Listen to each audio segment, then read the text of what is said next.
Followed, yeah, like you said, the first 2 chapters of this, but just getting on the ways and the fats, and I personally have had a big transformation.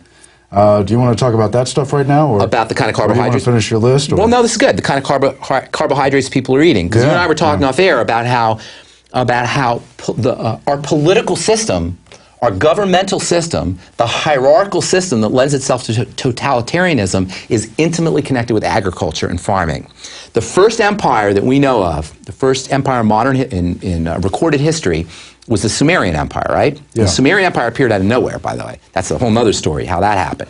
But so the Sumerian Empire is the first empire in recorded history, and the Sumerian Empire became an empire because they were the first civilization that figured out how to farm and how to become big from farming. Now, why is hegemony and tyranny related to agriculture and related to farming? Well, farming's a lot of work, and it's hard to get people to do a lot of work. Not only that, but irrigation requires ditch digging, and so people had to dig ditches, and human beings aren't inclined to go dig ditches and to go farm if they don't have to. They had to be made to do that. So our political system of tyranny and our governmental system that's based on hierarchy and authority is intimately wed to this idea that people didn't want to farm, but they had to be compelled to farm. And once we had this compulsion into farming, then we figured out, we didn't have to move around as much. You could have civilizations, you could have towns, you could have cities. So it's in the interest of governmental structure, but it's not in the individual's interest. In the individual's interest, it's to find good sources of food and go to those kinds of food. In the interest of the country, in the interest of the system, agriculture plays a big role. And so we find that wherever, as soon as agriculture came, that's when civilization came, and that's when government came, and that's when political tyranny came. Yeah, and it's interesting, you always see in Egyptian hieroglyphs, for instance, they pay taxes in grain. Exactly. But who do they pay taxes to? Yeah. Exactly. They pay taxes to the government. The individual didn't need it. The individual was fine going and hunting a zebra once in a while, but we got convinced into thinking that our lives would be better off if we were farming and we had food that was local and we didn't have to go out and hunt and forage for food. But our health began to decline as soon as we started to farm, and our health didn't catch up until the turn of the 20th century when we got more protein in our diet. In the Middle Ages, you ever seen those? I don't know if I was telling you, I was telling somebody. In the Middle Ages, sometimes you go to a museum and they'll have little houses or little beds and they show you how people lived in the Middle Ages. The beds were really small, the houses were really small, people were 4'10" and 5'2", and they only lived to be 20 years old in the Middle Ages. Our Cro-Magnon ancestors were big, strong, muscular people. Our hunter-gatherer ancestors were 6 foot tall and muscular. And when archaeologists or anthropologists are looking at bones and they want to date the bones, they look at the bones and they see if the bones were weak or they see if the bones were strong. And if the bones were weak, they say, oh, grain-eating culture. And if the bones were strong, they say, oh, protein, meat-eating culture, hunter-gatherer cultures. So not only did our system of political tyranny emerge with the advent of agriculture, but our decline in health emerged as well. And it didn't catch up until very recently. In fact, arguably, it hasn't even caught up.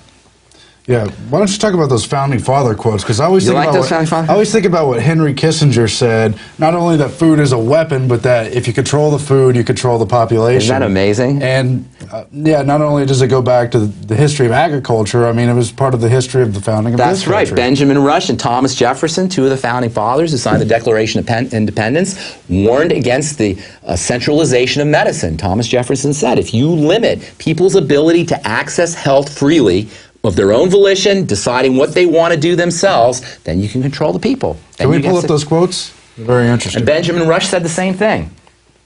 Benjamin Rush, by the way, is a physician. And he warned about it. Here's that quote. This is Benjamin Rush. The Constitution of the Republic should make special provision for medical freedom. And he said this in 1787. This is amazing to me. To restrict the art of healing to one class will constitute the Bastille of medical science. All such laws are un-American. He says this in 1787. This is amazing. And despotic. Unless we put medical freedom in the Constitution, the time will come when medicine will organize into an undercover dictatorship and force people who wish doctors and treatment of their own choice to submit to only what the dictating outfit offers. This is what managed healthcare is. Exactly what Benjamin Rush warned against. Managed healthcare is when you go to HMO and they select what kind of medicines you get based on what kind of illness you have, based on what the book tells you. And that's what Obamacare is, Aaron. This is the promise of Obamacare. Managed healthcare, where you go into some kind of institution, you walk in there, the doctor takes your blood pressure, they look in a book and to see what kind of prescription should be dictated to you based on what your blood pressure reading is, based on what your cholesterol reading is, and you get that medicine. And by the way, that medicine is bought in bulk from some pharmaceutical company, and you get to have it, or the HMO gets to buy it cheap if they agree to dispense just that brand for your particular illness. And it's related to the same reason we see the FDA and the other entities trying to intimidate people for growing vegetables and selling raw milk or books. Even they burn books if the books say something that they shouldn't say. Well, yeah, he talks too about locking up the medical knowledge. The alternative stuff we're trying to get out now. That's right. That's right. And you know what? That's what the internet is about. We're so lucky for now. I don't know what's happening in the future, but for now, Aaron, gathering information is the most important thing you can do. The reason I do what I do is because I want people to have this kind of information. For the listeners, for people who are out there, there is nothing more important than gathering information about this whole, about how we take care of our bodies and how we don't take care of our bodies. To me, our access to the internet that we have for now is a gift from on high. Let's take a look at the Jefferson quote, too. Do we have that? If the people let the government decide what foods they eat and what medicines to take, their bodies will soon be in a sorry state, as are the souls of those who live under tyranny. Isn't that great? That's Thomas Jefferson. Not sure on the year of that quote, but regardless, it's from the founding period, and that really is part of the fight. We're trying to have a revolution of the mind here, but that goes right along with the bodies, and that's what the INFOWAR and the rest of it is all about. Well, INFOWARS, information. Yeah. That's exactly what that is. Now, personally, I'm a healthcare professional, so I focus on health, but I'm also involved, I follow what's going on politically, and I follow what's going on in terms of the New World Order, in terms of the centralization of power on all levels. But if we're sick, Aaron, if we have cancer, if we have colon problems or Crohn's disease, if we have autoimmune problems, or if we're just a slave to food where we can't stop eating, we will not have the wherewithal, we will not have the power, we will not have the strength to fight this New World Order. So, to me, this is a precursor to the great battle. Taking care of your body, taking care of your health, disengaging from the foods they want you to eat.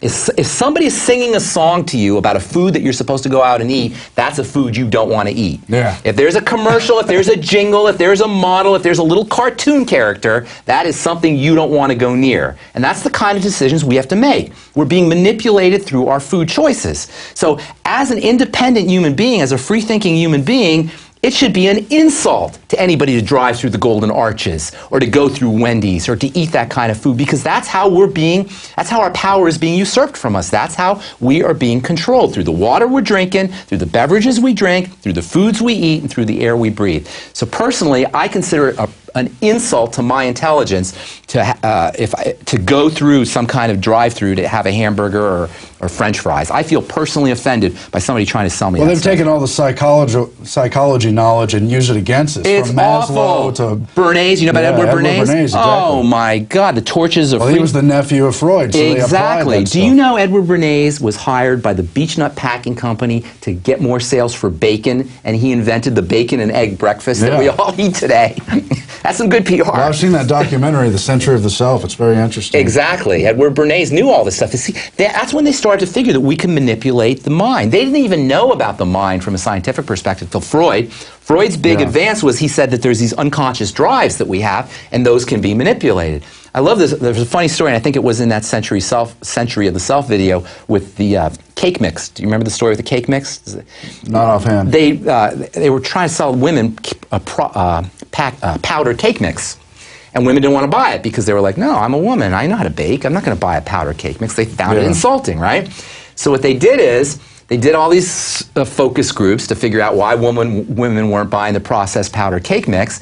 And they found out that because women felt like it was taking their womanhood away, they figured out, well, will tell women to crack an egg in the powder cake mix. So they feel like they're doing something. They feel like they're doing something, and all of a sudden the cake mix sales went through the roof, and to this day people are buying powder cake mix simply because they think they have to add an egg. You don't need an egg in there. They just told you to add an egg because it would make you feel like you were doing something. The point being that was when we figured out, or that's when marketers figured out, that there was a way to get people to buy things, to hit their buy buttons. In fact, there's a book out now called Biology. Yeah. Have you seen that? B-U-I. Biology, which is the science of how we buy. They have it down, and by the way, the Obama campaign was like almost a pinnacle in all of this, understanding how to manipulate people. Politicians use this all the time.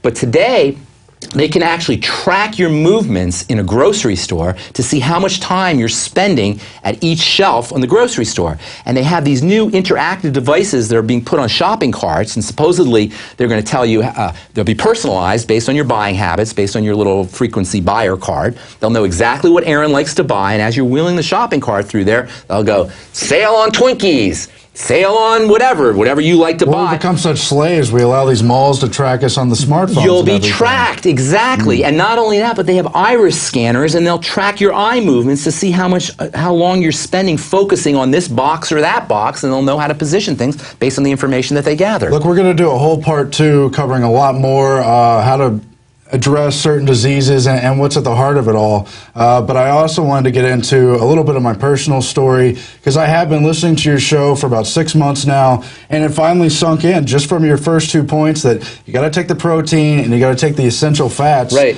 And I've lost a ton of weight just doing that alone, some moderate exercises, and taking these longevity supplements that we have at InfoWarsTeam.com, and then, of course, your radio show at BrightSideBen.com. There I am 6 months ago. That's amazing. And, yeah, I've lost somewhere on the order of 65 pounds or so. But Aaron, here's the thing. It's great you lost weight, and I love that we look good and you lose weight, and it's great that you could see that you lost weight, because it's a way to visually demonstrate for you how effective a nutritional supplement program like the longevity products can be. But what's really important, Aaron, is you just added a decade to your life.